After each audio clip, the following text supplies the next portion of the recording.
আজকে সর্বশেষ যে বিষয়টি নিয়ে আলোচনা করব তা হলো আল্লাহর উপর সম্পূর্ণ ভরসা রাখবেন। তবে কেউ কেউ এই কথা বিশ্বাস করতে চান না যে আল্লাহ তাদের কথা শোনেন কিংবা শুনবেন। এর কারণ হচ্ছে তারা অনেক দিন যাবৎ জীবন সংঘর্ষে লিপ্ত। এক সময় তাদের ধারণা হয়ে যায় আল্লাহ তাদের কথা শুনছেন না, তাদের চিন্তা করেন না, তাই তারা আল্লাহর কাছে দোয়া করছেন না, অনীহা প্রকাশ করছেন। প্রথমত এই কথা মনের ভিতরে গেঁথে ফেলুন যে আপনি আল্লাহর কাছে সবচেয়ে বড় পুরস্কার পাবেন। জানেন কি পুরস্কারটি কি? ক্ষমা। এই পুরস্কারের মর্ম বুঝেন বা না বুঝেন, আল্লাহর কাছ থেকে ক্ষমা পাওয়া অনেক বড় পুরস্কার। আল্লাহ যদি আপনাকে কিছু দেওয়ার ওয়াদা করেন তাহলে সেটি অনেক বড় পাওয়া। ধরুন আমার সন্তানদের মধ্যে একজন সন্তানের কোনো একটি কাজের জন্য আমি অত্যন্ত নারাজ হয়েছি। সে যে কাজটি করেছে তা ভুল কাজ। আমি রেগে গিয়ে তাকে বকাঝকা করতে লাগলাম, এই কাজটি তোমার করা উচিত হয়নি, তুমি এভাবে বলতে পারো না, আমার বিশ্বাস হচ্ছে না তুমি এই কাজটি করছো, ইত্যাদি ইত্যাদি। বকা খাওয়ার পর ছেলে তার রুমের দিকে গেল কাঁদতে কাঁদতে। ঘরে বসে সে আমার জন্য সুন্দর একটি কার্ড বানালো আর লিখলো, আব্বা আমি তোমাকে ভালোবাসি। বানানোর পর কি মনে হয় কার্ডটি কি সে আমাকে দিয়েছে? না, সে কার্ডটি দুমড়ে মুচড়ে ডাস্টবিনে ফেলে দিতে চায়। এ সময় তার আরেক ভাই দেখে ফেলে আর তাকে জিজ্ঞাসা করে, কার্ডটি তুমি আব্বাকে দাওনি কেন, ফেলে দিচ্ছ কেন? তখন সে উত্তর দেয়, আব্বা আমার উপর এত রাগ করে আছেন যে তিনি খুশি হবেন না কার্ডটি দেখে, তিনি আমাকে আর ভালোবাসেন না। আমি যদি তার এই অনুভূতি সম্পর্কে জানতাম তাহলে কি করতাম? রাগান্বিত হয়ে বলতাম যে হ্যাঁ তুমি কার্ড ফেলে দাও, ভালো করেছো? না, আমি চোখের পানি ছেড়ে দিয়ে বলবো, তুমি এই কথা কেন মনে আনলে যে আমি তোমাকে ভালোবাসি না? হ্যাঁ তুমি ভুল করেছো, তুমি খারাপ কাজ করেছো, কিন্তু তুমি তো আমার আদরের সন্তান। তুমি হাজার ভুল কাজ করলেও আমি তোমাকে ভালোবাসি এবং ভালোবাসবো।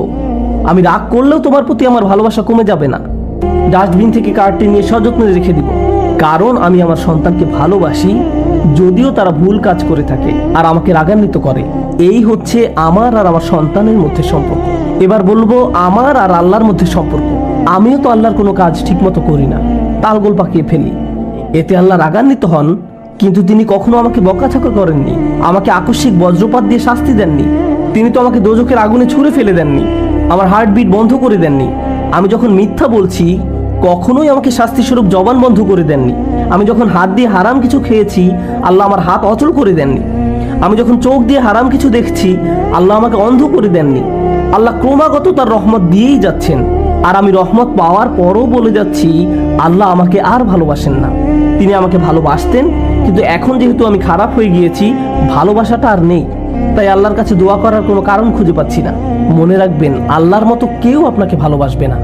আপনার সন্তানের প্রতি ভালোবাসার অংশ, সন্তান আর বাবা মার প্রতি ভালোবাসার অংশ হলো আল্লাহ প্রদত্ত ভালোবাসার কিঞ্চিত অংশ, যা আমাদের হৃদয়ে আল্লাহ ভরে দিয়েছেন।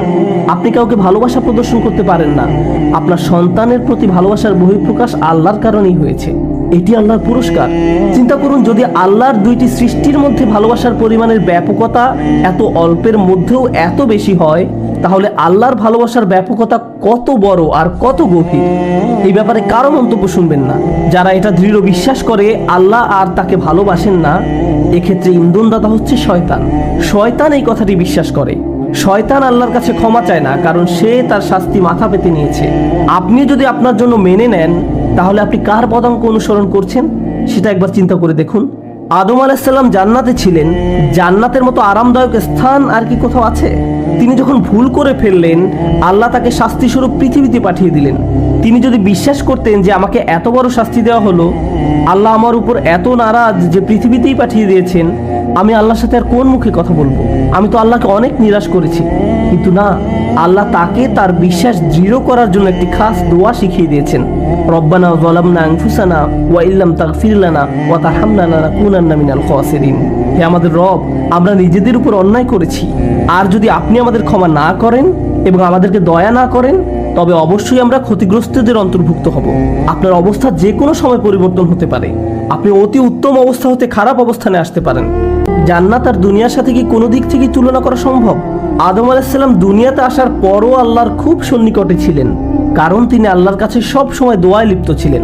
দোয়ার উপর কখনোই বিশ্বাস হারাবেন না।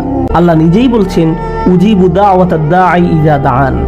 আমি আহ্বানকারী ডাকে সাড়া দেই যখন সে আমাকে ডাকে। এটা আল্লাহর ওয়াদা। আপনি যখন দোয়া করবেন আপনার প্রথম দোয়া হওয়া উচিত আল্লাহর কাছে ক্ষমা প্রার্থনা। এমন উদাহরণও আছে যে একটি জাতি চরম পাপ কাজে নিমজ্জিত, এবং সেই জাতির ধ্বংস করে দেওয়া অনিবার্য সত্ত্বেও আল্লাহ সেই জাতিকে ধ্বংস করছেন না, কারণ সেই জাতির মধ্যে এখনো কিছু লোক আছে যারা প্রতিদিন আল্লাহর কাছে ক্ষমা প্রার্থনা করছে।